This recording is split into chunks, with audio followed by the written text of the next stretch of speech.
What's up, Internet? You're tuning to episode 125 of the Steam Deck Podcast, Split Screen Games' weekly gaming podcast, all about Valve's portable PC powerhouse, the Steam Deck. I'm your host, Peter Messi, joined today by my very good friend and co-host, Mr. Steven Radford.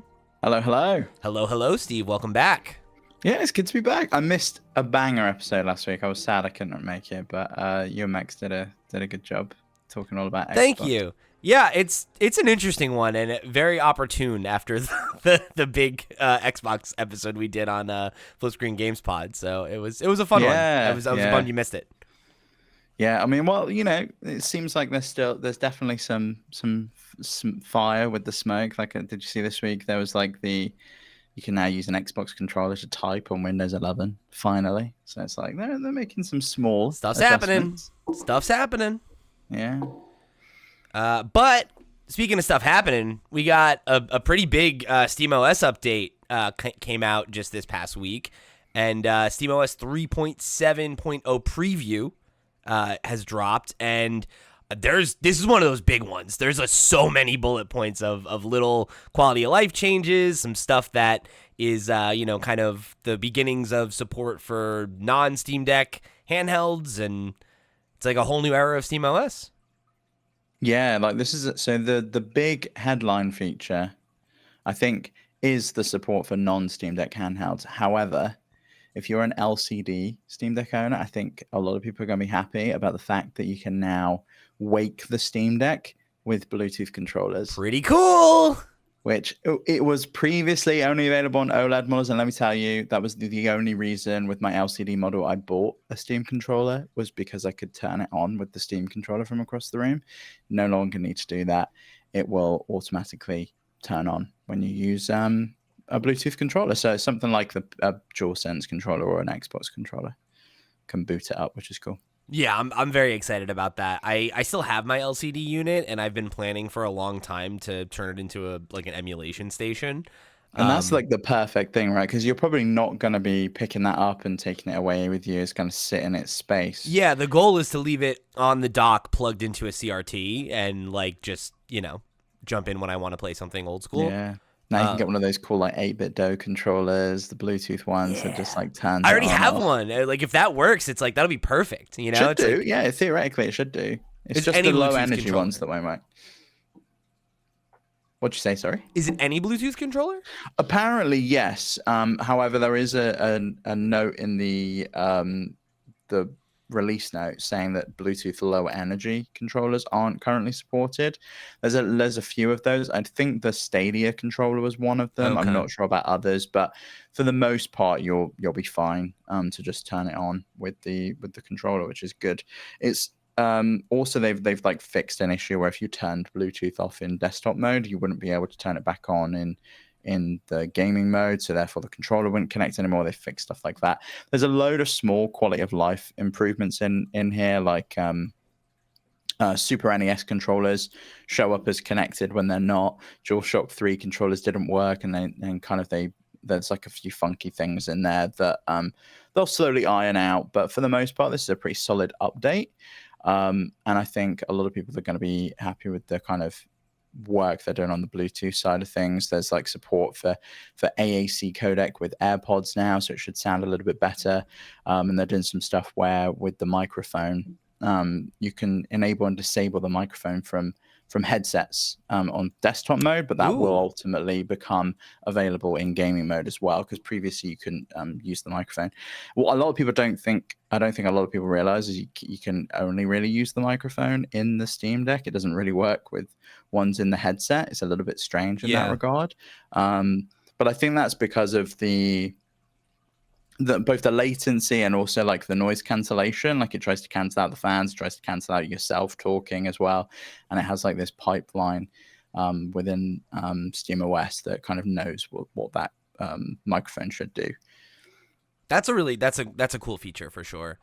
There's another one under the Bluetooth section that's something that I'm really happy about, which is added battery level display for like a connected Bluetooth device, and it says for supported devices. So I guess I think that's most of them. There was like there is a Decky plugin that added this functionality, and now it's like baked into the OS, which is really nice. So you'll be able to love just that. see how much battery your controller's got left.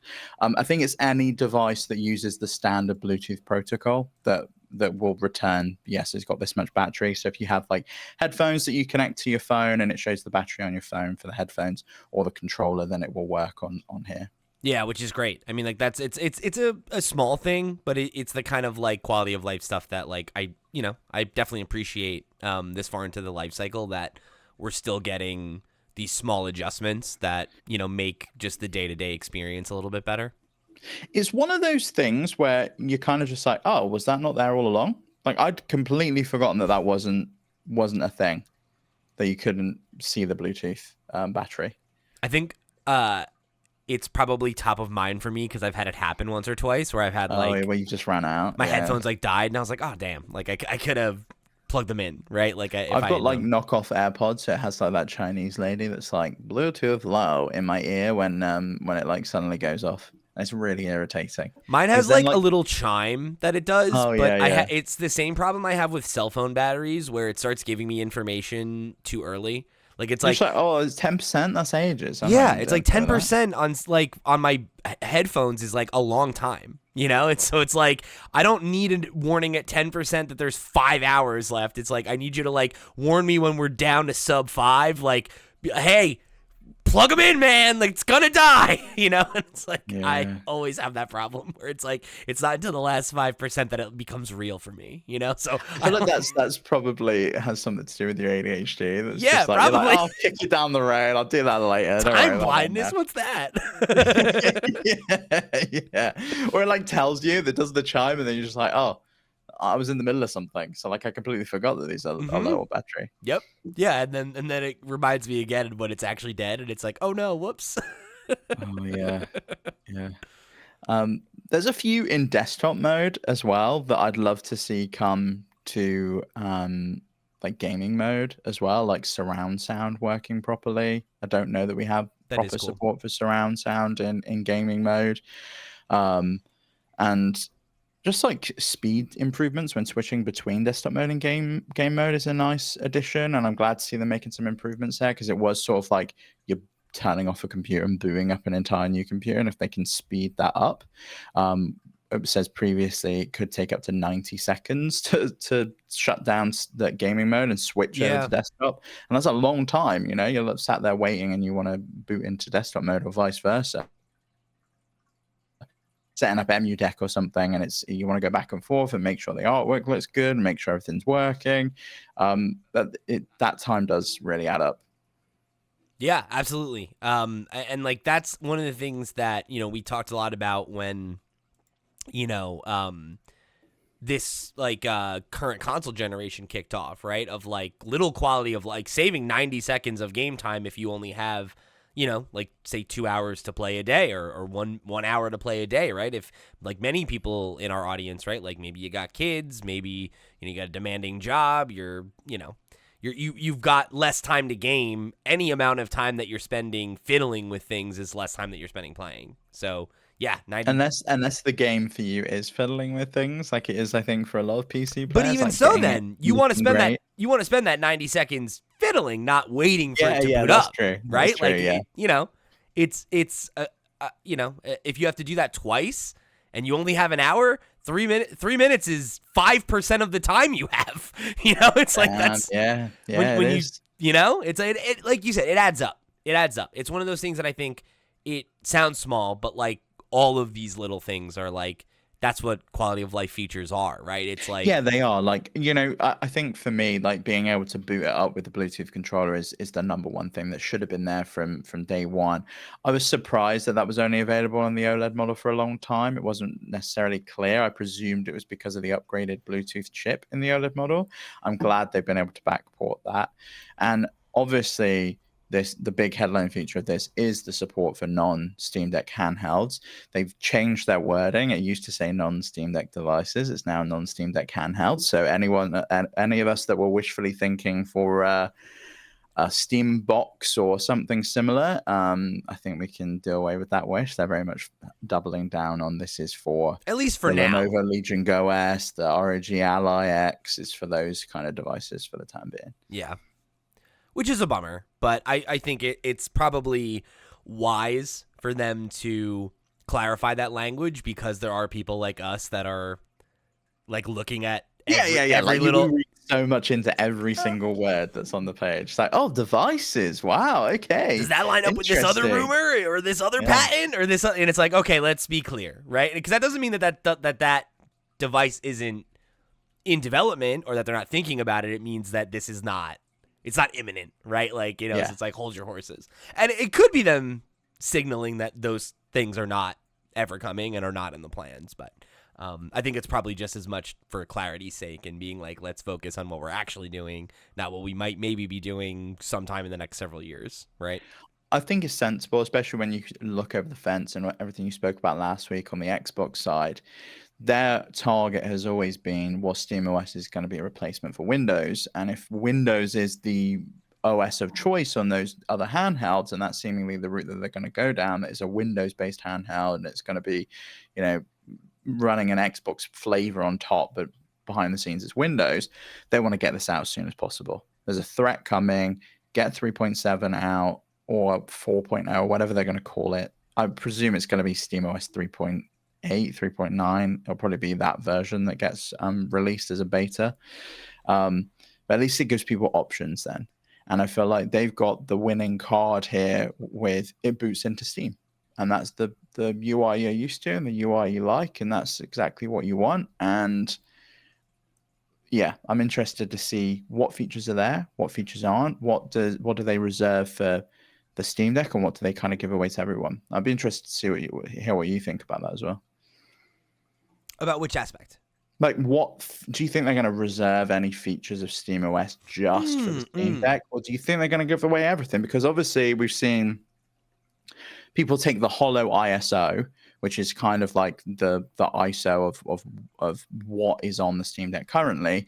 But when they put it on other devices, certain features don't work. You can't pair back the CPU with the TDP controls. You can't, you don't have access to all of those kind of things in the quick access menu. Is there going to be anything like that potentially that they don't bring over? I'd imagine the work they've put in here with the Bluetooth controllers is kind of because of the non-Steam Deck handheld stuff, and it's kind of just like an accidental coincidence that happened. Yeah, I think that's an interesting question, because my thought would be the reason that you probably have some of those features like being withheld, right, if for lack of a better term, is that like we didn't have like official non-deck support for these devices, whereas like the whole seemingly, right, like you said, the headline of this update is starting to roll out features that kind of smooth the difference between the devices, right? And I think that kind of closes the gap between how SteamOS works on the Steam Deck and how it will work on other devices that have other functionality, right? Because it's like, to your point, and now that this is a literal example, but like pulling from an example you just provided, right, where like up until this update, the OLED device version of Deck was the only one that you could use this like activation feature on, right?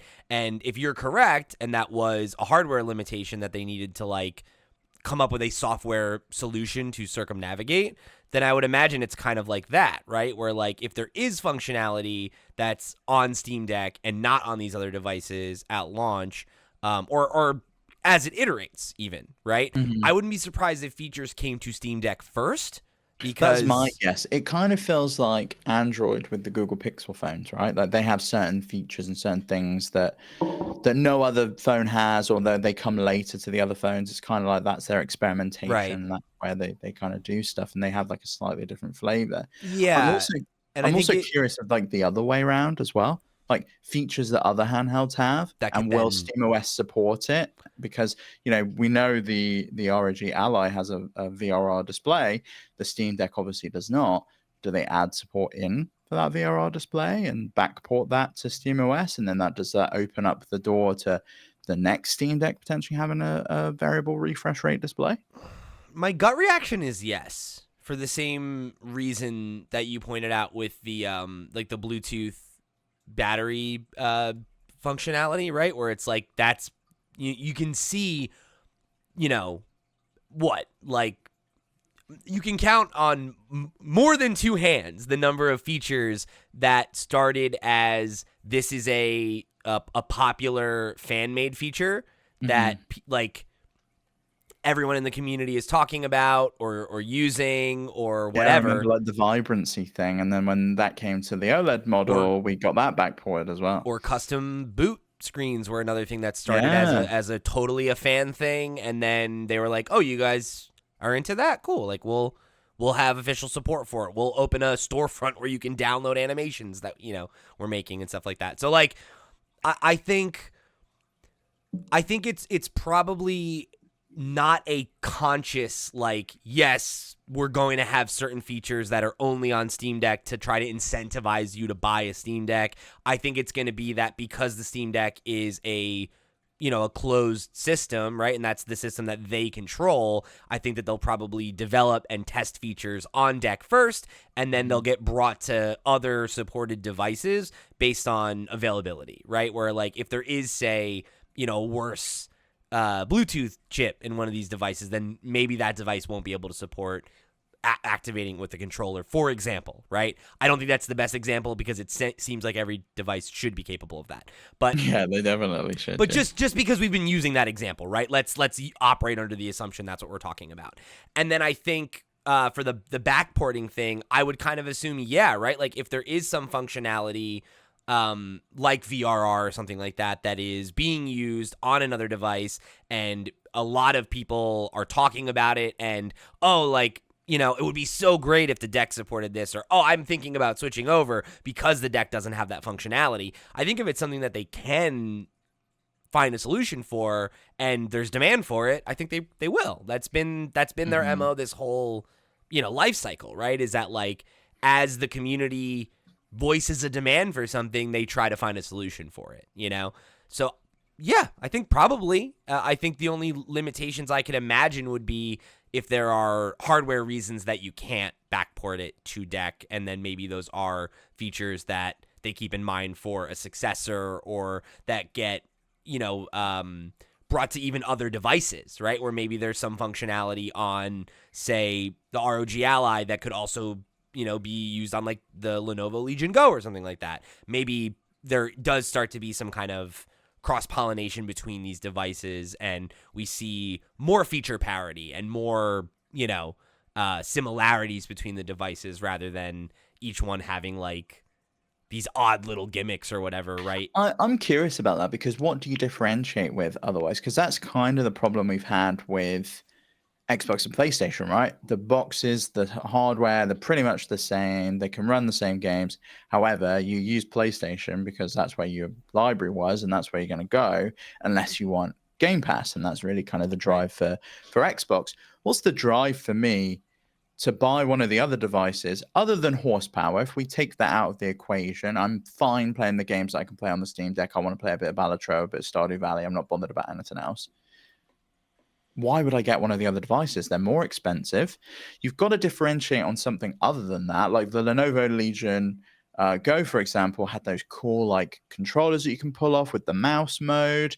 The ROG Ally had the ability to put into an external GPU, so you can get even more horsepower when it's docked. Like, there's got to be some reason for me to get it. The reason for the Steam Deck was SteamOS. It was clear. It was obvious. It was like, this is the best experience you're going to get on a handheld PC. There's no other reason to go anywhere else. You kind of got to keep up the pace now if you're going to let everyone have your Big Mac sauce. Like, what are you going to do to keep driving innovation forwards? I think it's, I don't know. I think it's an interesting question, but I think it's one that, like, if you look at, I mean, you made the comparison to Android, right? And it's like, I don't think it's wholly dissimilar from that, right? Where like Google. Yeah, but Samsung sells like 10 times the amount of phones that Google does. Yeah, that's true. But Google don't care because I guess they make money on every single Android phone anyway. Exactly. And I think that's the question, right? Is like, you know, for Valve, I kind of think it's a win-win.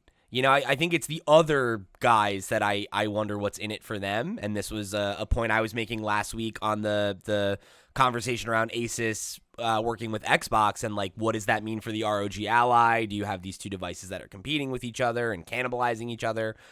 We got some comments with people pushing back on that. And, you know, it was like BTM Maverick was making the point of like, I think you guys are too focused on like who's in first, who's in second, whatever. Like there's money to be made in third place. Mm-hmm. And I think depending on who you are, that's reasonable. I think I was arguing against that mentality for Xbox because I don't think Microsoft, one of the largest billion, you know, multi-trillion-dollar corporations in the world, is happy being in third place. But I think for... But would they be? They could potentially be in first place if they beat out SteamOS, because then they continue their dominance on the PC space. Everyone uses Windows.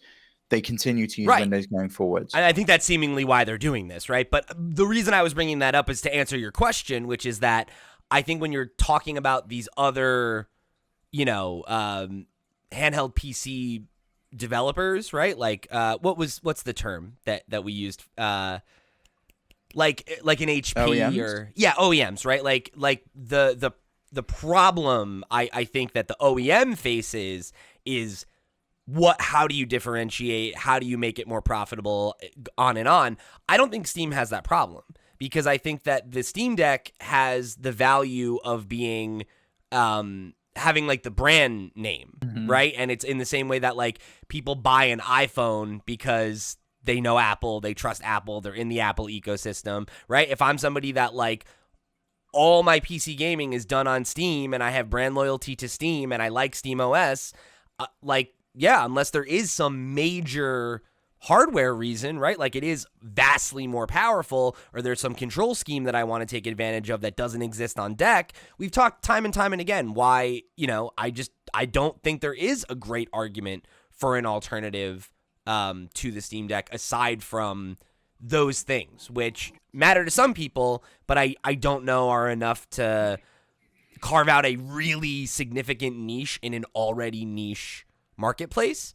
But I think for Valve, who cares, right? Because if every handheld PC that runs on SteamOS is technically a Steam Deck, it's like, yeah, I mean, what do they care, right? Like they're making their money on the software sales and on you being in their stores ecosystem. Front and center. And I presume they're charging people to be part of the runs on SteamOS scheme with the new stickers that we saw on the new logos. Yeah, there's probably a licensing fee for the you know for packaging it in the box and everything, right? So like even if there's not though, even if they were just like, yeah, whatever, like that's here, you can just run it. It's like that's what I do. So at least for the first few, right? Like, you know, you get in with Lenovo and they get it for free, and then they start every Lenovo user is de facto buying everything on Steam, right? It's like that's the whole thing of it, right? Is like I think more than anything, like this hardware exists as a Trojan horse to get you into the Steam ecosystem where they're going to make their money, you know? Yeah, I can imagine there's so many people that bought Steam Decks as kind of their first PC, their first gaming PC. Right. I know that's the case. Like that's how my dad really got into Steam. I know a bunch. I've got a friend who also bought one, and it was kind of like they were always a console gamer, and they ended up wanting to buy a Steam Deck. And it's like I have two friends that did not have a Steam library before Steam Deck, and now it's crazy. It's are crazy. on Steam all the time. Yeah. And that's I guess ultimately the thing, right? Is like to take it back to the comment about like, how do you differentiate whatever? It's like I think for the non-Steam, the non-Microsofts of the world, like the folks who are making these like OEM devices that are not connected to a storefront or a subscription service or some other secondary monetization point, they're the ones that I don't necessarily understand how the return is there for them. But well, I mean, I think there's definitely some room there because obviously people have been buying these since before even the Steam Deck existed. People like Ioneer were in this space before Valve got in the mix, and I do think there is ways that they can differentiate. Iron EO, I think especially, is doing some really interesting stuff. I don't know if you've seen their device with kind of the modules that you can swap out. So you can swap out the sticks, you can swap out Oh, different that's buttons cool. and things like Like that. So totally like there's different things customizable. you can do. Yeah, there's loads of stuff that they're kind of doing. And also, like, I do think there is something to be said just for design. I think a lot of people buy devices based on, I like the way that looks. Like, why would you buy this Windows laptop versus this Windows laptop? They've got all the same chips. You just might like that aesthetic a little bit Right. better. Yeah. And I think that's where these manufacturers can compete on. I do think there is compelling reasons to buy something like an ROG Ally with SteamOS. For me, that would be a really compelling purchase because a VRR display it's a lot more powerful. Mm-hmm. It can run different games. I can plug in an external GPU into the Oculink port. There's a lot of reasons to go for the Ally X Yeah. or potentially like an Ally S if they do what Lenovo Legion Go has done with the Go S and they have the Steam variant.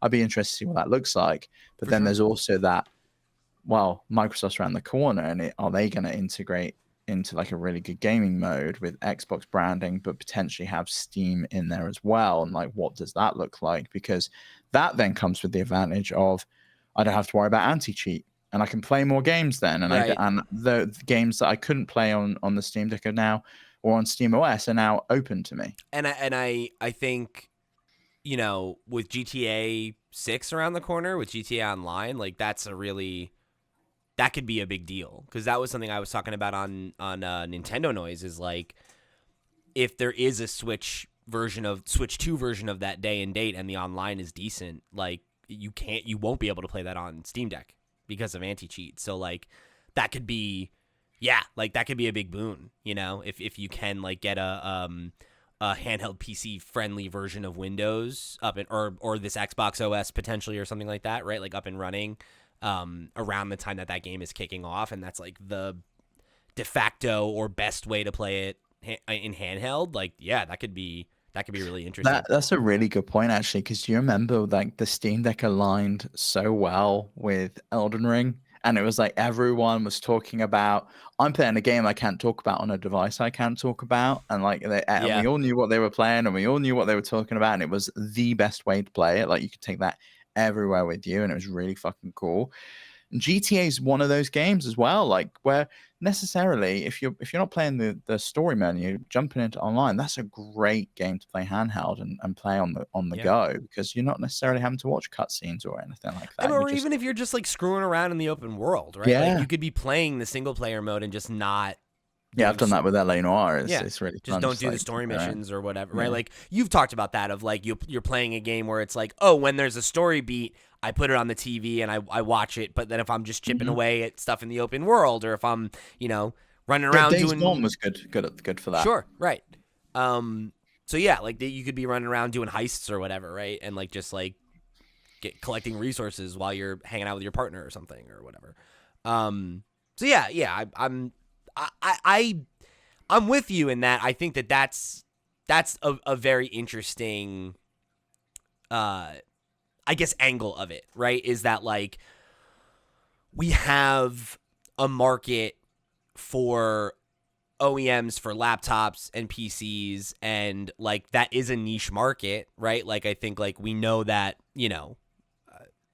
I think in the vast majority of people that get into PC gaming, right, like seem to go the route of like, we're going to do parts picker, we're going to research, we're going to, right? But like there is a market for those pre-made devices that hit the benchmarks that you want to hit, and you can play such and such game on it.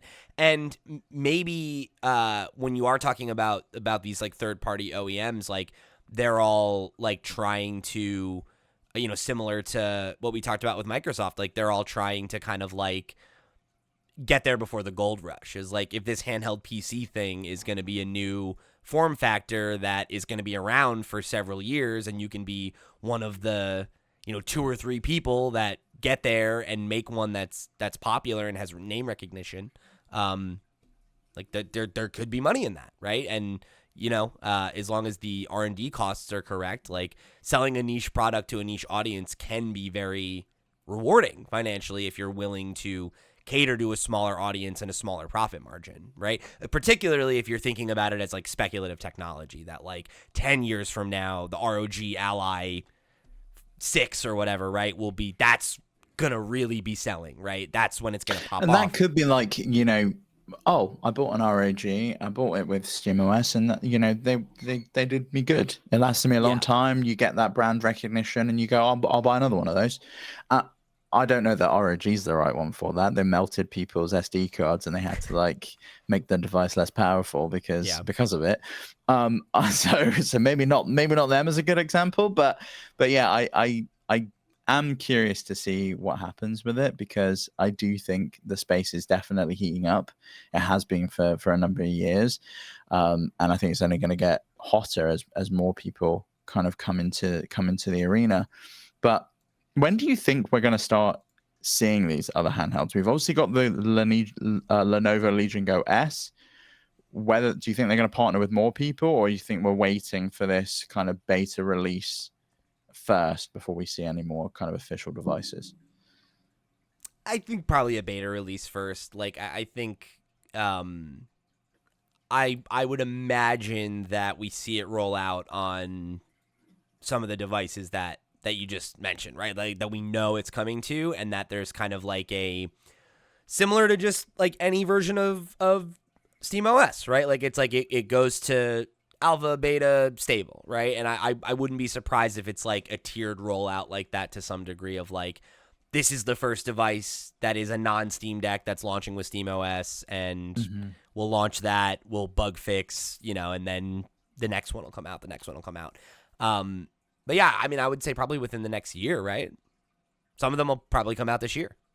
I mean, the Go S version is meant to come out this year.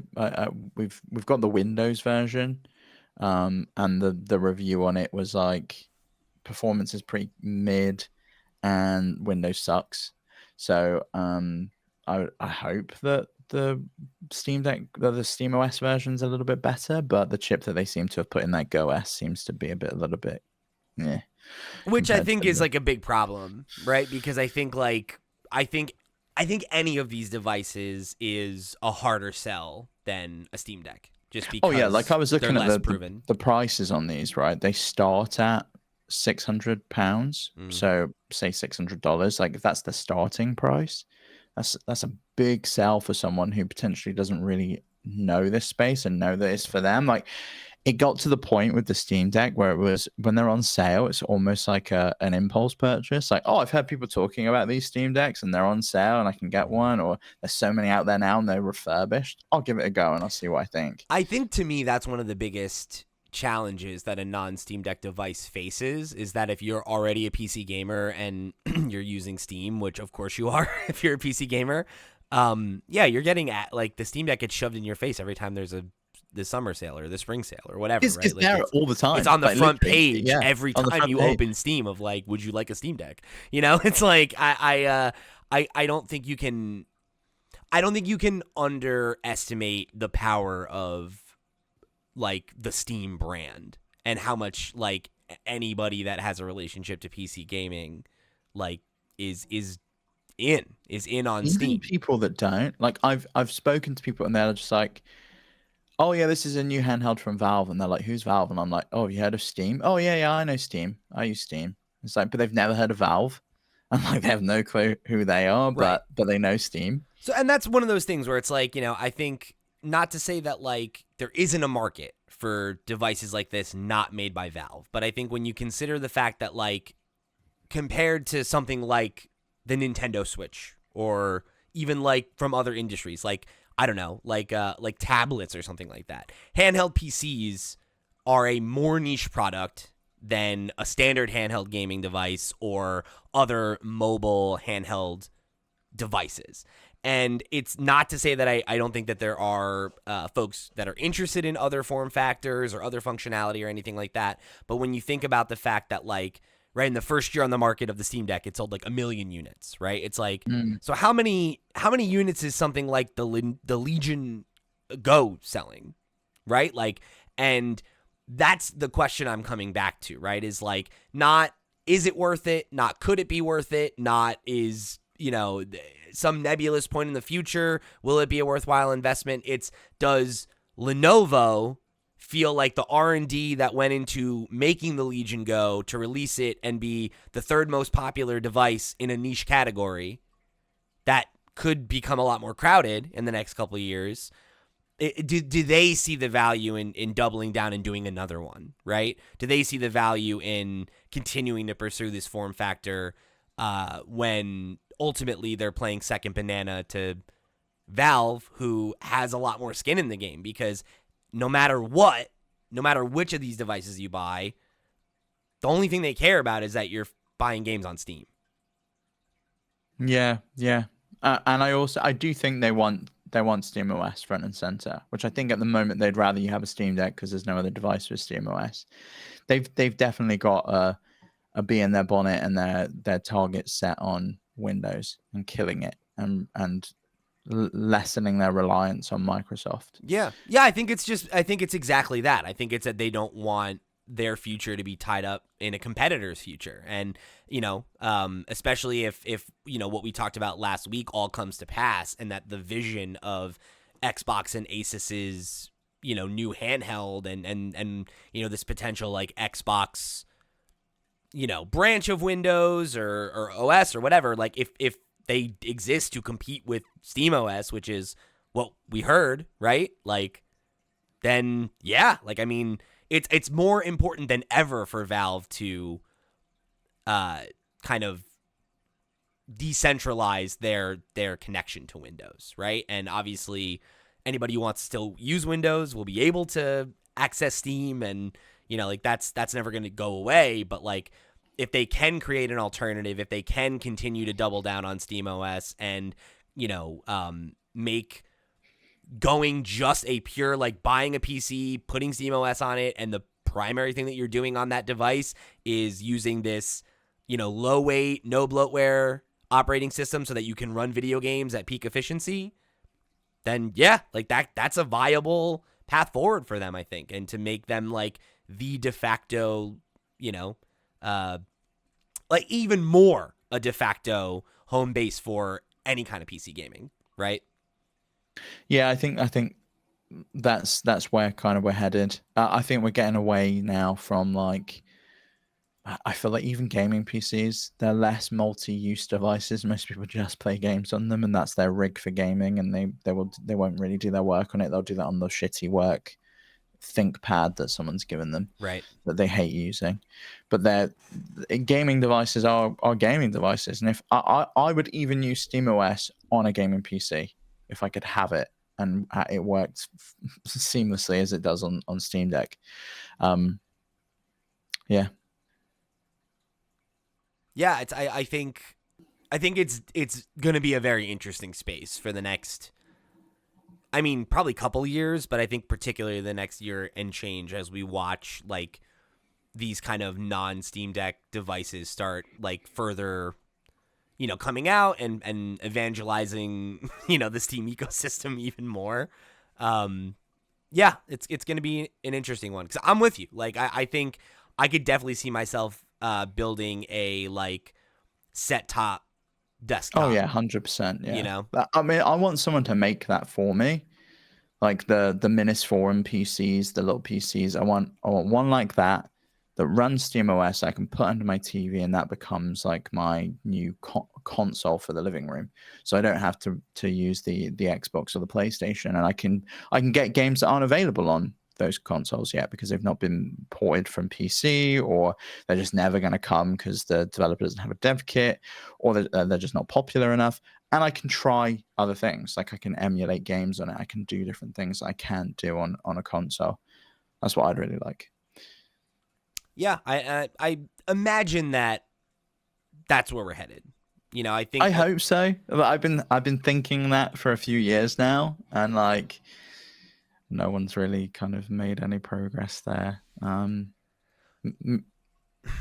and I hear what you're saying. I feel like that to me feels like the long-term play.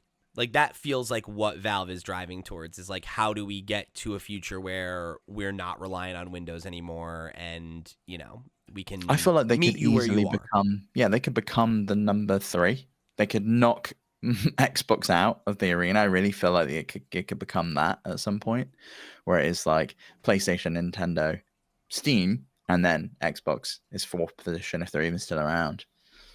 Yeah, I don't think that's out of the question. I mean, PC gaming's seen so much growth the last couple of years, and it doesn't seem like there's any signs of it slowing down. And I think the younger generations are probably more connected to PC gaming than ever, right? Because there's like a culture of like having a hot rig and like your battle station and all that. It's like they're like that like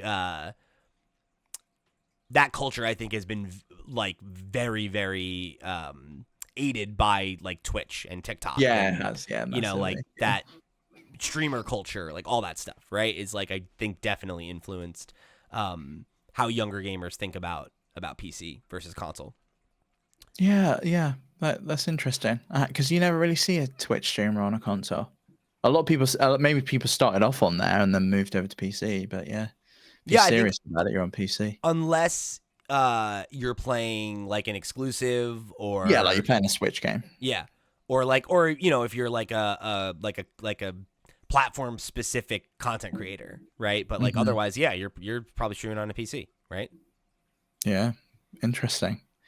But speaking of Xbox, shall we like actually answer Stevie Yaki's question? Sure. So he said, does anyone else find the thumbstick on the deck a lot better than an Xbox controller? I've been playing Insurgency on Xbox and deck, and I find it much easier to aim on the deck. Xbox just feels so floaty. Makes me want that Steam controller we keep hearing about even more. I find the Xbox controller so imprecise. It's the dead zone on Really? it. The dead zone on it is like ginormous. And maybe it's my controller, but I've had it. I think I had it with multiple.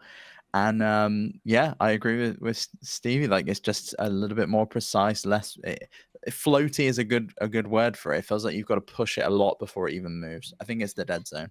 That's so funny. Yeah, that's not been my experience, but it could also just be that I'm used to it because I've used Xbox controllers for a long time. Um, I like the Xbox controller. I think it's my preferred layout. Like I like Mine too. I Yeah, I like the love offset the like sticks. offset sticks. Yeah. Yeah. Um, yeah, I don't know. I don't think of them as being that different um, between the two because like they have a very similar Yeah. layout. But I'm also not like You I don't haven't know played the same game like from exactly. If I played the yeah. same game back to back, I might notice it. Yeah, you probably would. I definitely found it when I was playing a lot of Deceiving, which unfortunately is shutting down, which is really sad. Um, when I was playing a lot of that, I was going from Xbox to PC and back, and like you could definitely tell the difference. And I was even more precise on the deck because it has gyro, and I could like activate it and move it around and stuff. And yeah, what controller do you use with your Steam Deck when it's plugged into the TV? Usually my PlayStation DualSense because I found that it connects better. I feel like I must be doing something wrong, right? Like because everybody seems to say that the Xbox is the easiest one to connect, and it's the one that I've always had the most trouble with. No, yeah, I've always found it the easiest, and it's got that cool feature where if you double click the button on It top, it can switches, switch between yeah, two devices. which So would it's be really convenient. But very it convenient. doesn't. And admittedly, it's been a while since I've tried, right? Because the last time I was playing a game docked was when I was replaying Persona 5 Royal, and I was like, well, I thought of that as a PlayStation game, so I was like, fuck it, that's fine. I'll use the DualSense. Like it Hmm. doesn't. I don't care, right? Um, and since then, I haven't had like need to use it with a controller. So the last couple times I have bothered to use it, I've just like used the same PlayStation controller that I sunk up to it. So maybe I should give it another shot. Like there's been a few OS updates that like would probably make it easier now. Um, I think so. Yeah, I mean, give it a go. It's the only thing you can do, I guess. but I've also used I've used a Pro controller with it a couple times because I had a situation once where like it was a similar thing where like I was trying to use the Xbox controller and it wasn't working.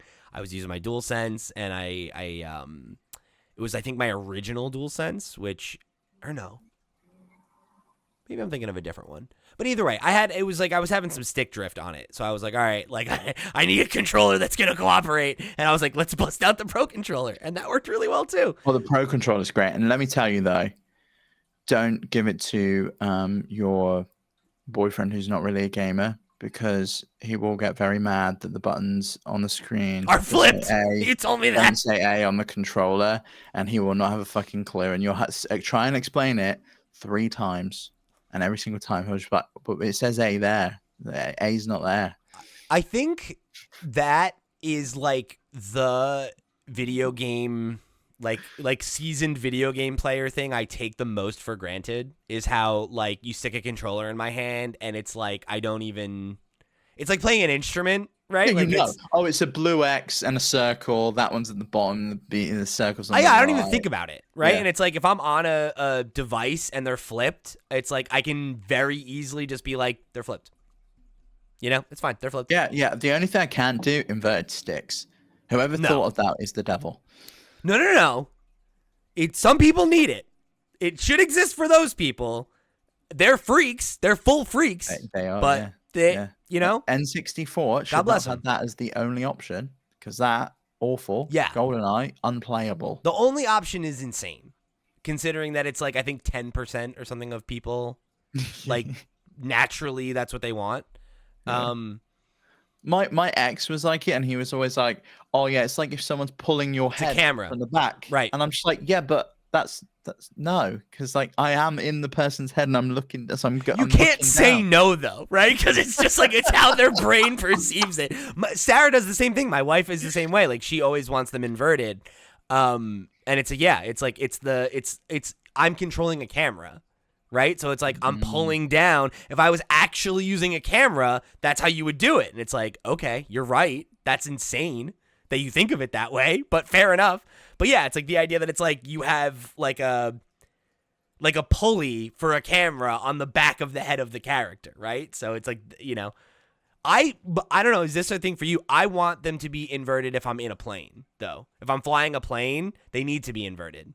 Yeah, otherwise, because that's natural. That's how a plane would be flight flown. control, right? Yeah, that just makes sense to me. I agree with you, and 90% of people I think agree with us. But yeah, it's that's the whole thing, though, right? That's the whole thing with accessibility is like have options. Just give us the option, right? If you need that, then you need it. Otherwise, you're gonna be doing it backwards the whole time. Yeah. You ever watched? Because I have another friend who plays inverted, and I remember when we used to do Let's Plays together, and we were playing this like old game where like you couldn't change it, and just every other she just was like, I cannot get past this, right? Because it's awful. I'd have to like figure out a way to flip it. I remember playing Earthbound. I don't know if you've ever played it, but there's a part of the game where this thing goes on your head and like it changes what the controls do. So like right is left and down. It is inverts up, yeah. And it's like, oh my god, that took me like, I'm not even kidding, like 20 minutes to get to where I needed to be because my brain just could not figure it out. I can do that if it's full backwards. Like if it's like, okay, like the gimmick of like if it's like a platformer and like the gimmick of this level is like we're flipping the like so you gotta press backwards to run forward. It's like, okay, that's fine. I can just play backwards. That's not that bad. But if it's like one thing is different, then it's like for fucking forget. It would change. Like I think it was like every 30 seconds or every minute it would change. And it would change which one was flipped, so you'd have to figure it out again. It was awful. That's so, absolutely awful. That's so funny. Yeah, that's such a like clever idea, and like I could totally see how it would just break your brain though. It's like, oh my god, what am I like? What the... Oh god, yeah, it really did. Before we wrap up, Pete, did you pick anything up in the sale? I know it was the spring sale this week. Yeah. I have some items in my cart, but I didn't buy them. I'm curious. So you watched them burn a hole in your pocket, and now they're back. They're still in there at full price. Well, one of them is still 35% off, and I think it was because it was a launch sale. It's the new game from the creators of Moonlighter. Oh shoot! Really? Yeah, Cataclysmo it's called, and it's like an RTS. You have to build like forts and buildings to like block out hordes, coming towards you. So I'm That's awesome. keeping my eye on it to see if I want to get it. But it looks really good, and the Get reviews are it. amazing on it. Pick It's it only up. marked as playable on the Steam Deck, so Means it's probably fine. I don't know that it is. It says sometimes it shows mouse, keyboard, Oh controller. no. Okay. I need to see if it's at all playable with a controller, but at the moment it looks like it might just be mouse controls, so I might need to wait for an update because I'm not okay. going to be sitting at a desktop. I might try that on my desktop. Yeah, let me know if you do because it looks really cool. And the other one that the other couple I've got in my basket, Rainbreaker, which looks like it's like they call it a high octane action roguelike set in a dystopian medieval punk world. It looks a little bit like a riff on Hades, but it looks really cool. Yeah, like the style of that. That sounds And cool. that's Not My Neighbor, which looks like Papers, Please, but quite funny. It looks a little bit funnier. And you have to like match up whether this is your neighbor or not, or whether the eyes match. Oh, I know that game. Sarah plays that game. She really likes it. It's a lot of fun. Oh, so I think it's like they're like aliens, right? Like it's like yeah. She really likes that game. She's been playing it since like very early access. She like came across it like on TikTok randomly or something like that, and then like got into it. She's been playing it for like its last like 3 versions or something. It's $3, so I'm definitely picking that one up. I'm at my parents this weekend because it's Mother's Day. It's fun in the UK. So. It's a good party game for sure. Mm.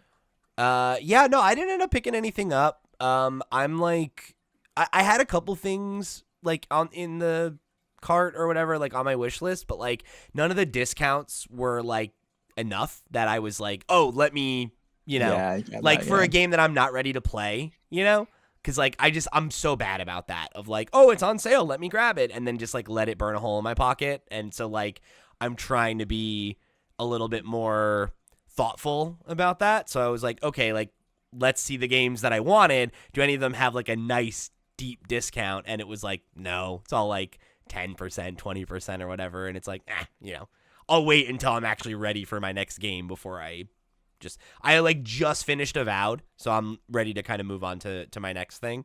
So yeah, it would have been a good time for the sale this week, but we'll see. Yeah, it would have been. Yeah, well, it is what it is. There's a couple other games I'm like in a weird spot where it's like I want to play Atomfall when it comes out, and that's like 7 days from now. So like I think I might just like play some.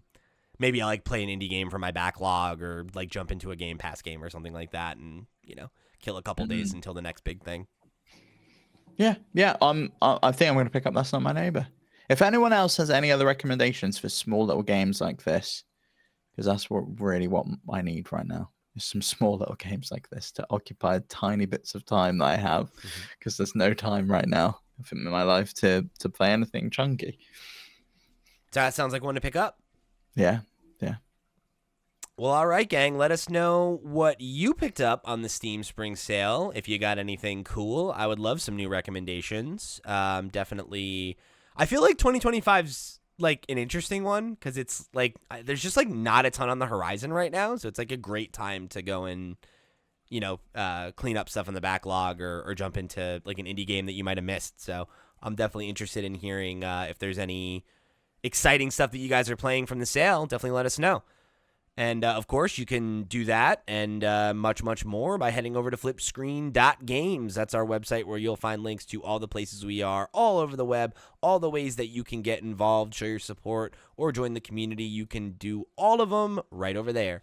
However you choose to get involved, thank you for tuning into another episode of the Steam Deck Podcast, with a very special thank you to our Patreon producers for the month of March. They are, of course, Arnold J. Rimmer, Christopher Valenz, Gabriel Hasselmeyer, a.k.a. Sobe, Project Julian, Susan Still Likes Cats and Also Boobies, Voodoo Vic, That One Do Nick,